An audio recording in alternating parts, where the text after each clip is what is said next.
מה טוב ומה נעים, שבת אחים גם יחד. הנה מה טוב ומה נעים, שבת אחים גם יחד. הנה מה טוב, הנה מה טוב, לה לה לה לה לה לה לה לה לה.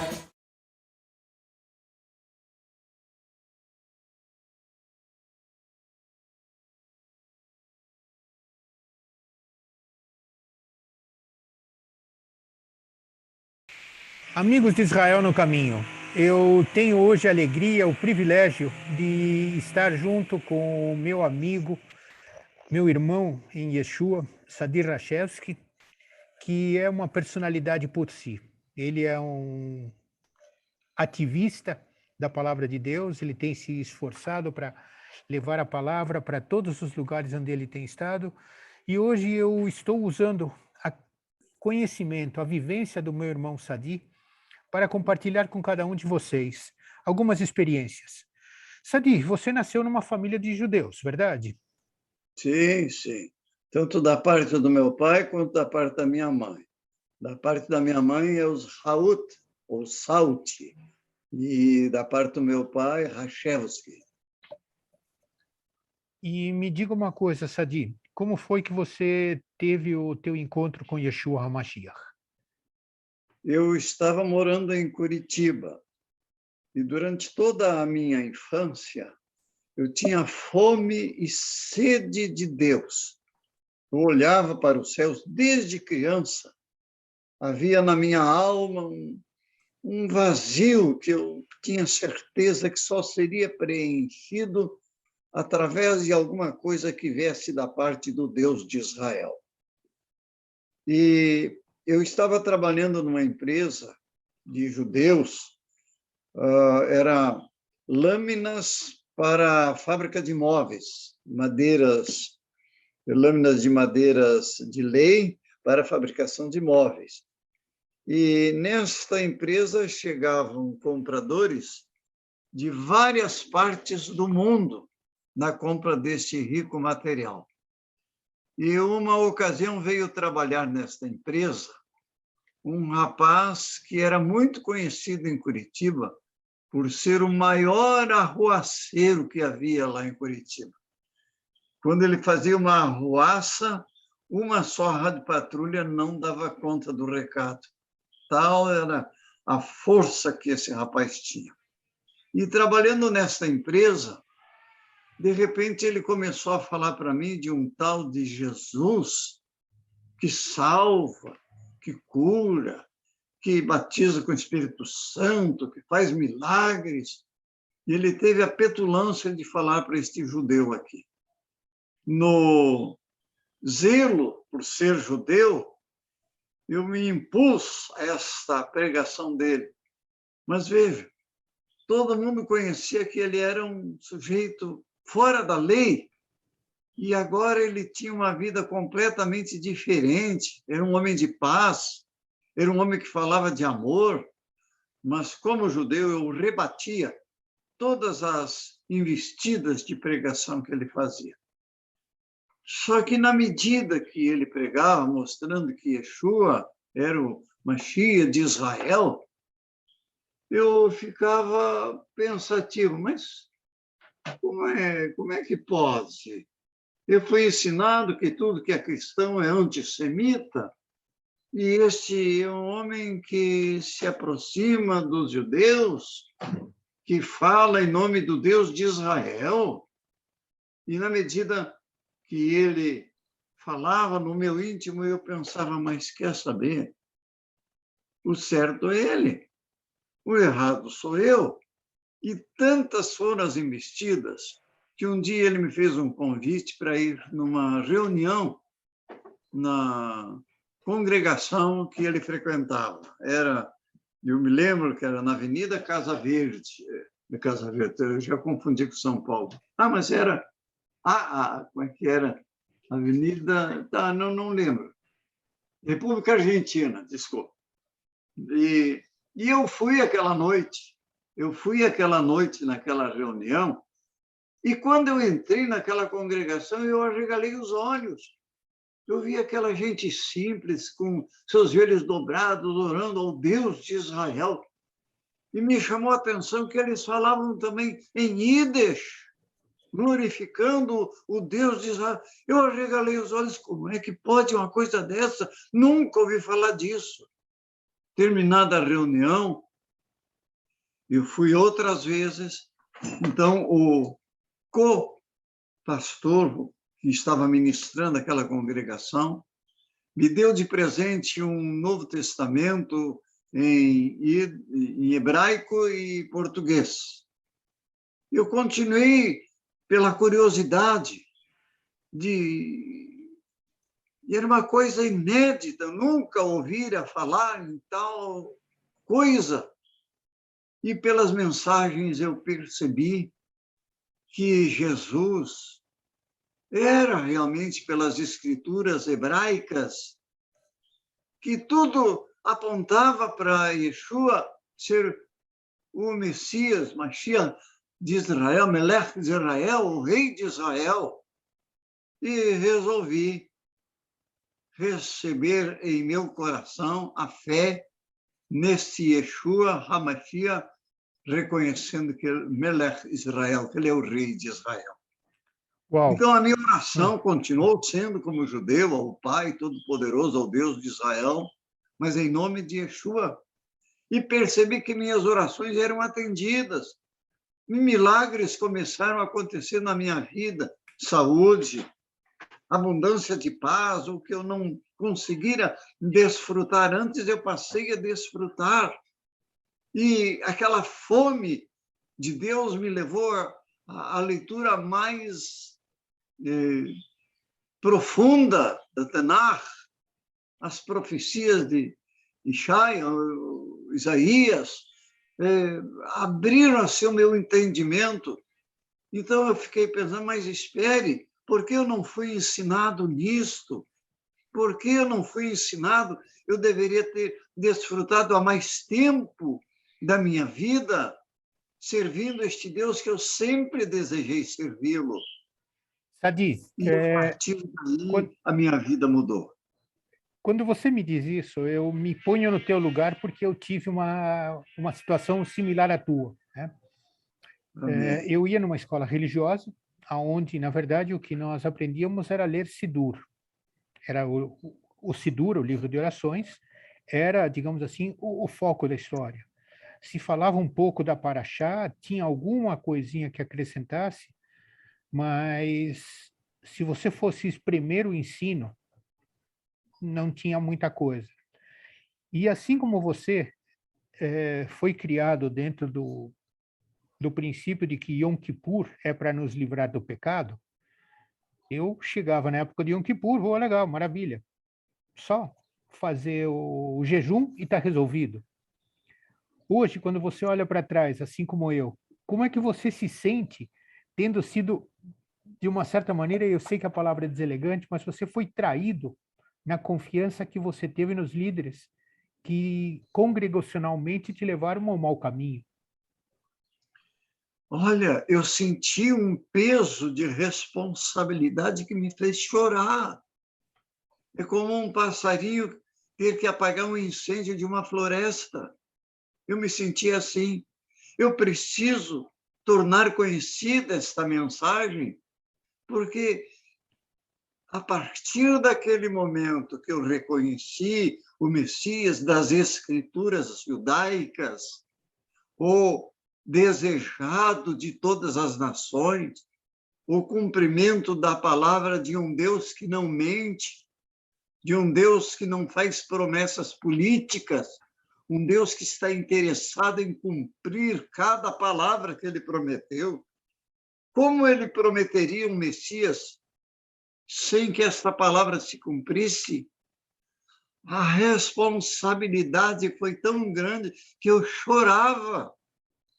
E eu fiquei mergulhando mais profundamente, despertou em mim aquele sentimento. Agora eu me sinto um verdadeiro judeu, bíblico, judeu seguidor de Moshe, aquele que obedece às Escrituras. E este peso de responsabilidade me levou a perceber que cada promessa do Deus de Israel sempre se cumpriu. Deus não nos enviaria uma promessa mentirosa.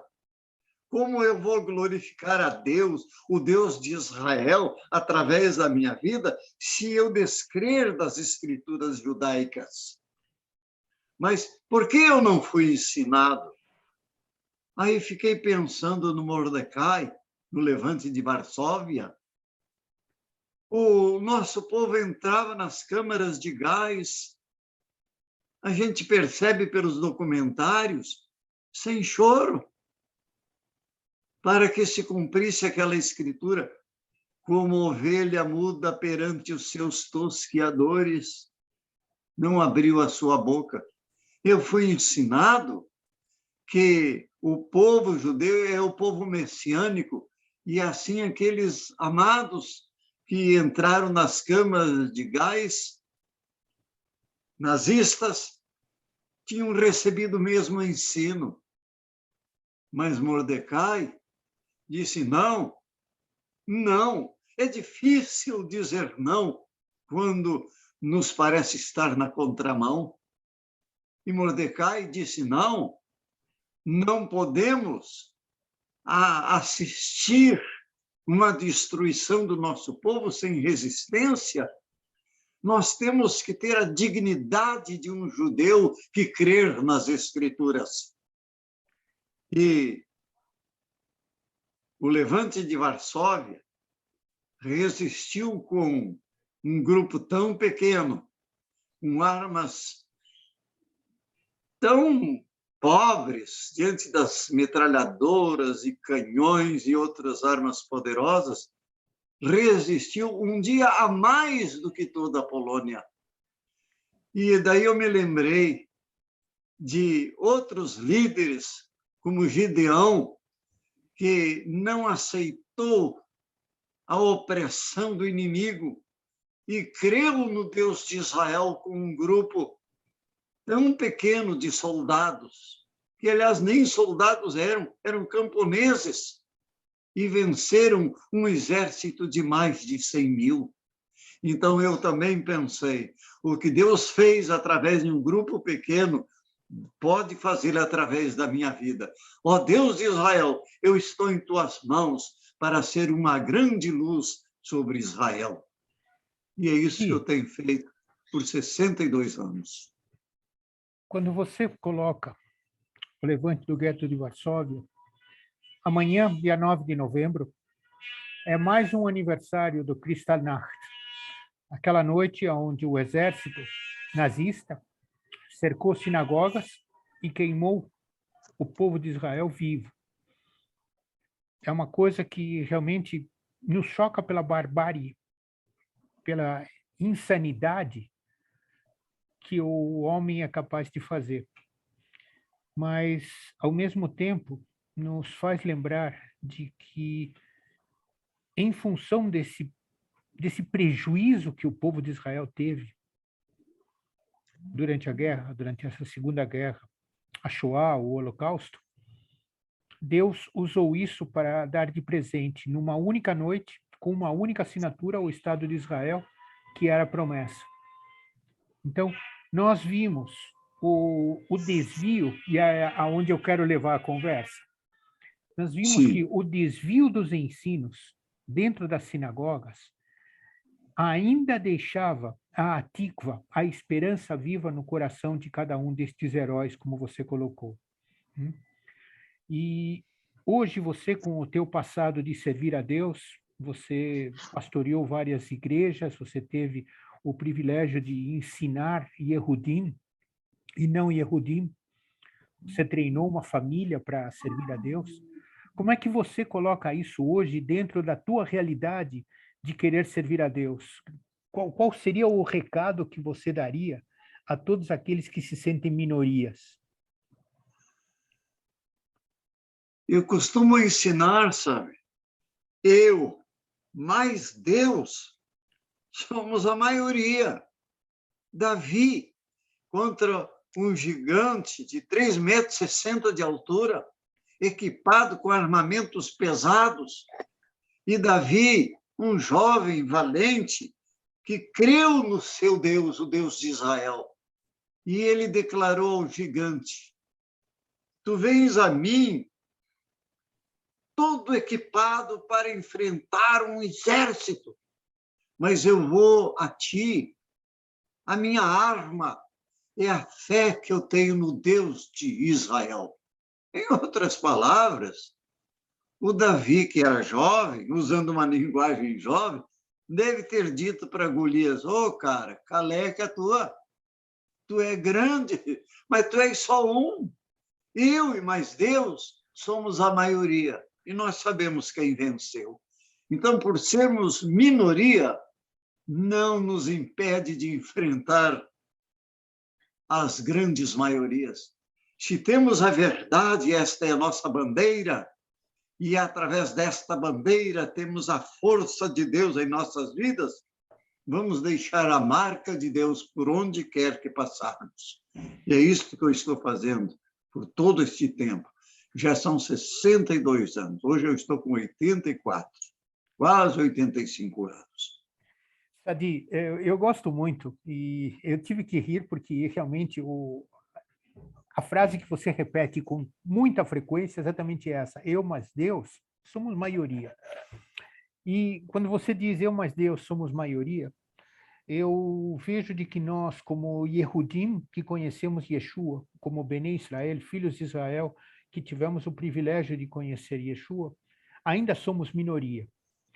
Mas é engraçado que esta minoria acaba fazendo barulho a ponto de incomodar a grande maioria. Como é que a gente incomoda eles mais, Sadi? Desculpe, você me está dando uma chamada que atrapalha. Pode repetir a última frase? Eu te pergunto, nós, como Yehudim que conhecemos Yeshua, somos minoria. A grande maioria diz de que nós deixamos de ser judeus. A grande maioria diz de que nós nos afastamos do Deus único, eterno e todo-poderoso. Mas, por outro lado, nós sabemos de que nós, mais Deus, somos a maioria. O que você diria para os nossos ouvintes com relação a o que esta minoria faz que atrapalha tanto essa maioria? Sami, quando a gente levanta uma pedra que está sobre a terra, debaixo da pedra está repleta de bichinhos. Mas quando retiramos a pedra, os bichinhos fogem por causa da luz. É esta a situação, nós estamos tirando a pedra dos olhos daqueles que não querem ver. Nós somos luz. Então, não tem como se esconder a luz. Nós temos a luz da palavra. O que o salmista disse a respeito da palavra? Ela é lâmpada para os nossos pés. Ela é luz para o caminho. Qual é o objetivo de Deus ter criado Israel? E vós me sereis povo sacerdotal e povo santo. Qual é o papel do sacerdote?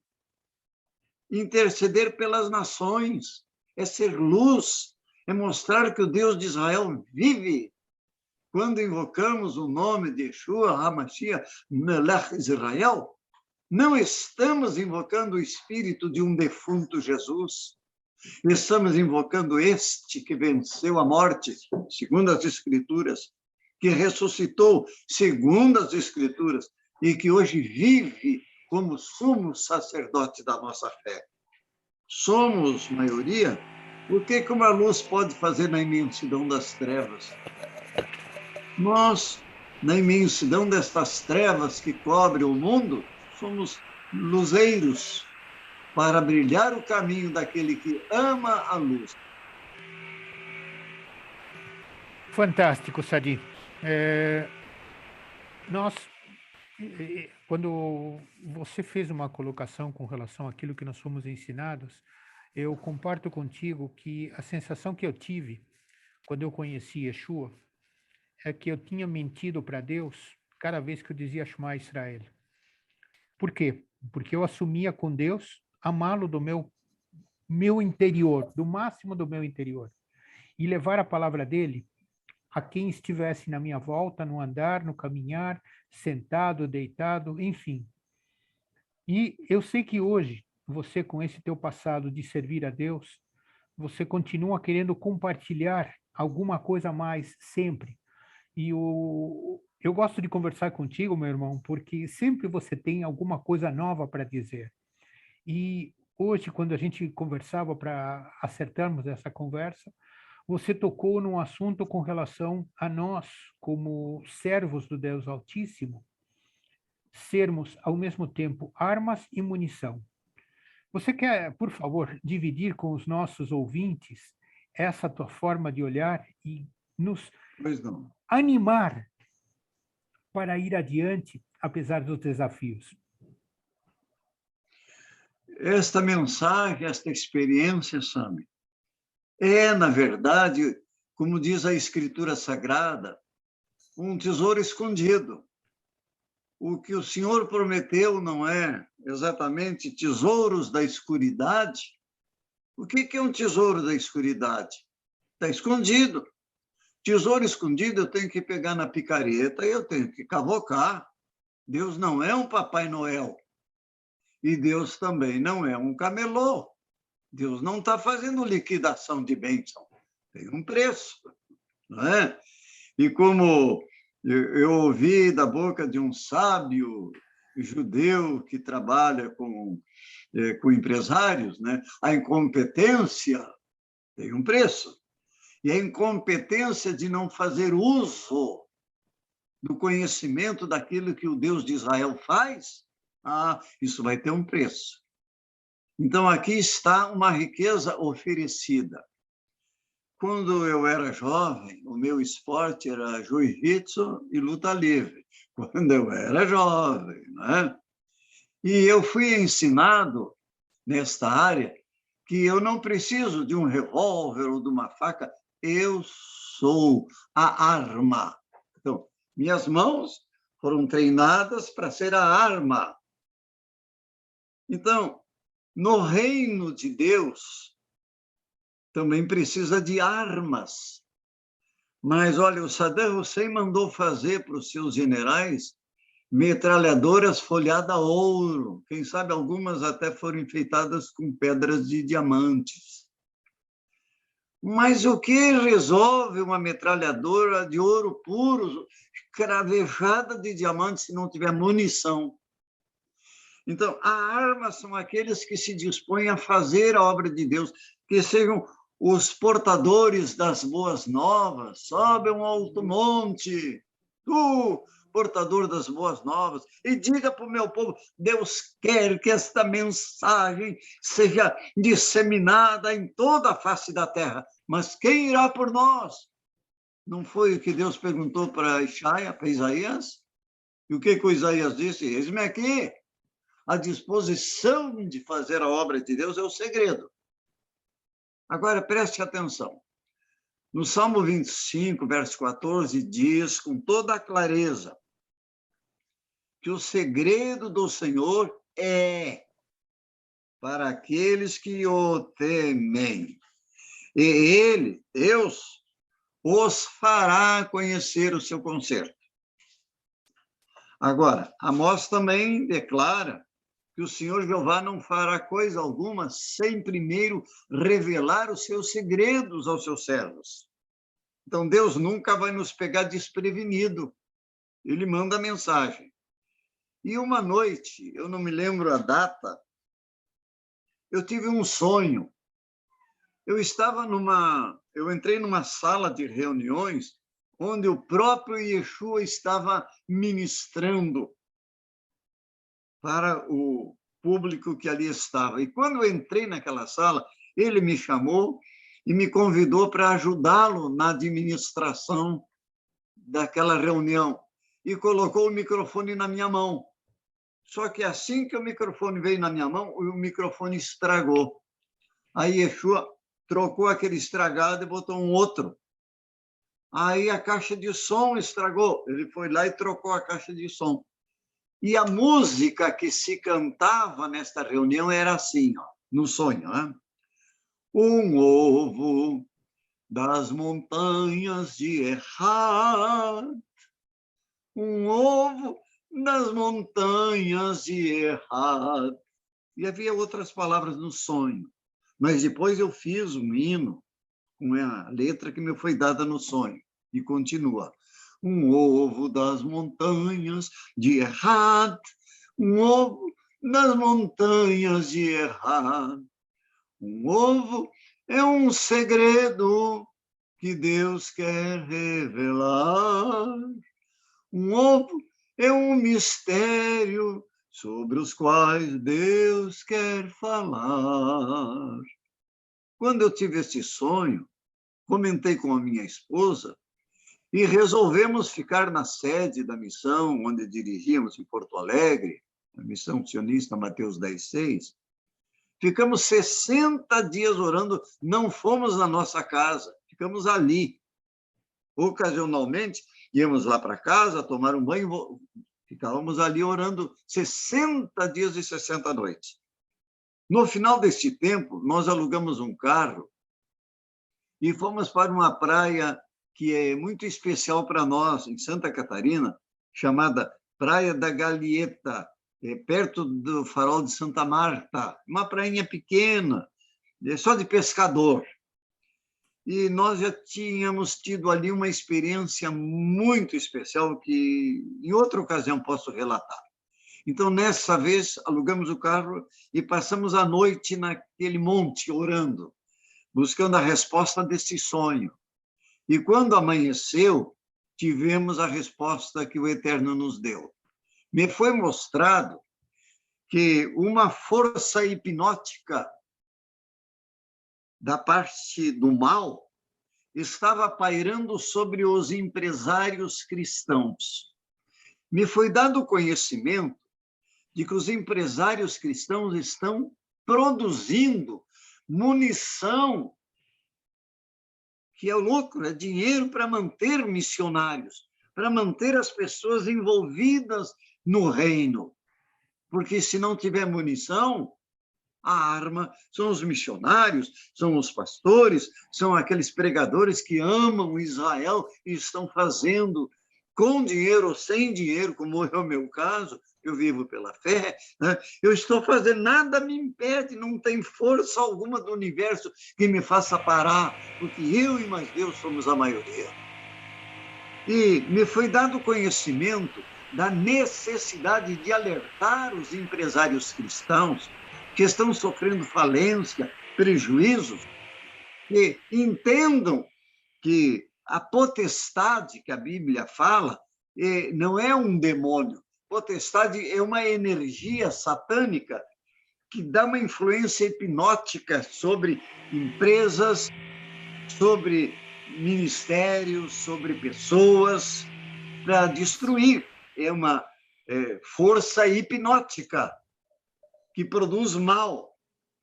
Nós temos na Bíblia o caso de Daniel, que orava, e o anjo que veio em resposta à oração de Daniel não pôde passar, teve que voltar para o céu e buscar socorro. Potestade é como um balão. Só Deus pode retirar a potestade. Como um balão furou, acabou. Foi o que aconteceu no caso de Daniel. Então, essa potestade que está levando os empresários cristãos a prejuízo, qual é a intenção de Satanás? Como é que está escrito no Santo Livro? Ferirei o pastor? Em outras palavras, e as ovelhas estão no papo. Então, se destrói uma empresa cristã, prejuízo para o reino dos céus. E o nosso trabalho é despovoar o inferno e povoar o céu. Então, os empresários cristãos precisam ter o discernimento e olhar lá a oração que o doce cantor de Israel nos ensina no Salmo 144, do verso 9 em diante. Então, ele diz, para que os nossos filhos sejam como plantas bem desenvolvidas em nossa cidade, o que significa que os nossos filhos cresçam sem a influência do tráfico de drogas, para que as nossas filhas sejam como pedras lavradas de esquina, a pedra lavrada de esquina é a pedra angular, onde se começa a construção de uma casa. Se não tiver o ângulo bem perfeito dessa pedra, os outros ângulos não serão perfeitos, e se isso acontecer, construída a casa vai ter goteira. Que as nossas filhas sejam educadas para administrar o lar, que sejam como colunas de um palácio. O que é que sustenta o teto da casa? É o trabalho da mulher. A mulher tem que, biblicamente, tem que ser honrada, e a mulher tem que ser educada para ser esta administradora da empresa chamada lar. Mas também diz assim, para que os nossos bois sejam fortes para o trabalho. O boi, aqui no caso que Davi falou, é o trator da época, que não tem estrago. No teu caso, empresário, é o teu computador, os teus automóveis, aquilo que move a tua empresa, que não tenha prejuízo, que não estrague, e que não haja assaltos em nossas ruas. Né? Eu me lembro de o cunhado da minha irmã mais velha, Aronson, aí de São Paulo. Era um homem muito bom, Gil Aronson. Uma vez ele foi assaltado, e depois que ele foi assaltado, a empresa dele... Né? Então, para que não haja assalto, para que não haja prejuízo, para que não haja coisas ruins em cima da tua empresa, meu amado empresário, você tem que se equipar para a guerra. Satanás, ele quer destruir a tua empresa, destruir o teu lar, então você tem que estar equipado para esta batalha, você não pode desconhecer a presença e a força do inimigo, mas só poderemos vencê-lo se nós nos equiparmos com uma oração objetiva. Então, é preciso que você, empresário, contrate pessoas para ficar lá na tua empresa só orando, para combater estas forças espirituais da maldade, para a tua empresa ser bem-sucedida, para Deus abrir portas. Né? Por exemplo, eu não sei o que cada empresário produz, mas a pessoa mais importante numa empresa é o vendedor. Ele tem que ir na frente. Eu sempre fui vendedor, né?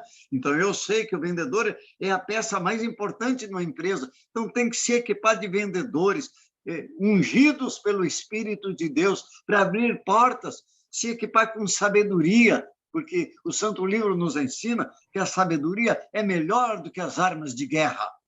Então, a sabedoria, a palavra sabedoria, significa uma destreza no uso do conhecimento.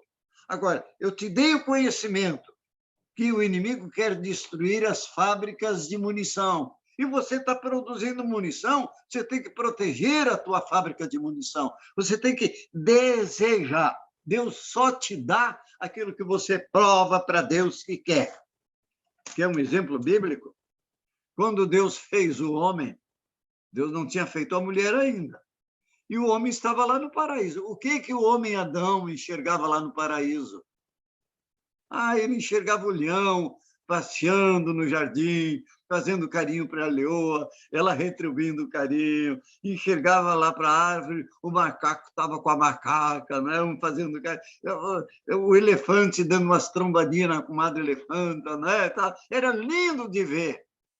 Só que eu percebo o sorriso do homem Adão ficou Rayovac, ficou amarelinho, porque na vida animal cada macho tinha a sua fêmea, cada fêmea tinha o seu macho, e ele, o Adão, estava chupando o dedo. Aqui é que está o segredo de Deus para você.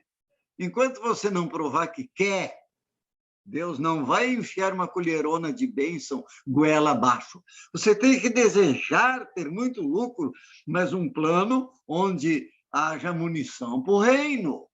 Não te esqueça. O reino de Deus depende do teu lucro, e Deus quer te dar isso. Que tal essa, Sami?